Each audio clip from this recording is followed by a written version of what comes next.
Avokat, nga kampi i Majt, çfarë po ndodh? Edhe këtë e lidhim edhe me Spakun. Mendoni që do ketë goditje të tjera të forta para zgjedhjeve, se që do ketë, besoj që do ketë, por që do ketë të forta, se mund të thuhet edhe ndërhyrje e Spakut në zgjedhje apo jo?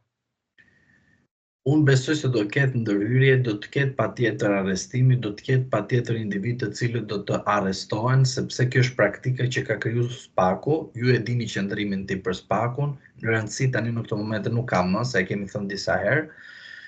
Mënyra se si Spaku operon është një mënyrë, do thoya që të blen disa dyshime, por pastaj për shkak të goditjes që janë të forta, fillon edhe reflekton edhe përpunon goditjen edhe thua që ja të shikojmë çfarë do ndodhi më tej.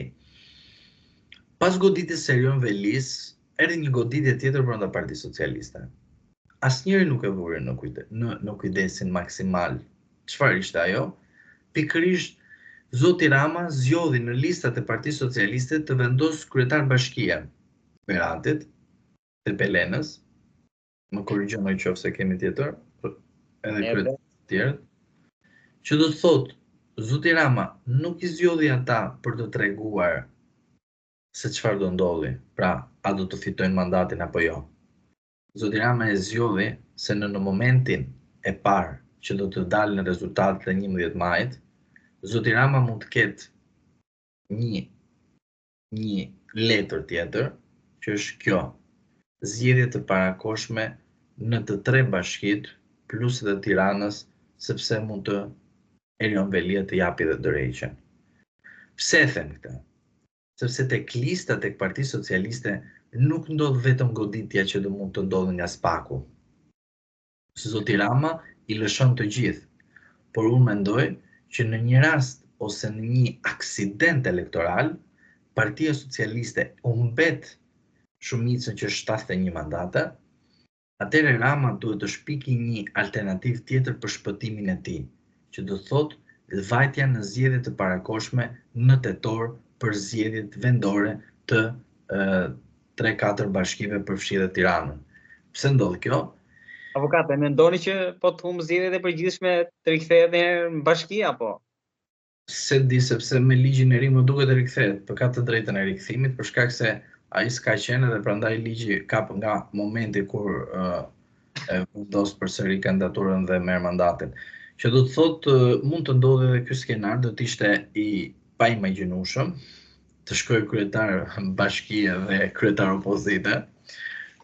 Shumë interesante kjo. Por Rama, për mendimin tim, po punon me 2 standarde, pavarësisht se thot Spaku punon me 2 standarde, por Rama punon me 2 standarde, por edhe me projekt afatgjatë. Nuk e di se si e lexon Partia Demokratike, po unë e lexoj që Rama ka informacione më të mëdha se sa kemi ne, por ai në momentin e dur do të marrë vendimin dhe tek vendimarrja e tij gjithmonë do të përfshihet interesi individual që ka ai. Ai nuk ka interes individual të shkojë në burg, pra të bëhet burgaxhi. Ai interesi i tij është që të qëndrojë në politikën shqiptare, ashtu si qëndron edhe Sali Berisha. Unë mendoj që do të ketë një marrëveshje tjetër midis Partisë Socialiste dhe Partisë Demokratike në momenti kur Rama do dihet i pasigurt nga Spaku.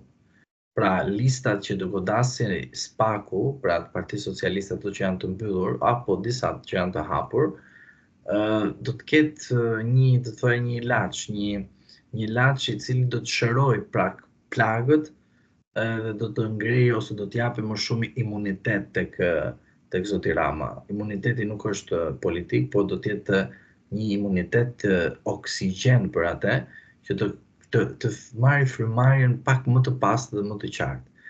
Sepse në rastin konkret nga lista e Tiranës, duhet keni parasysh që janë disa individë të cilët kanë procese përpara Spakut të hapura.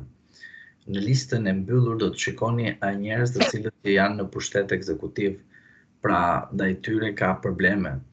Në listën e hapur të Tiranës do të shikoni individë të cilët edhe ata kanë probleme me drejtsinë shqiptare.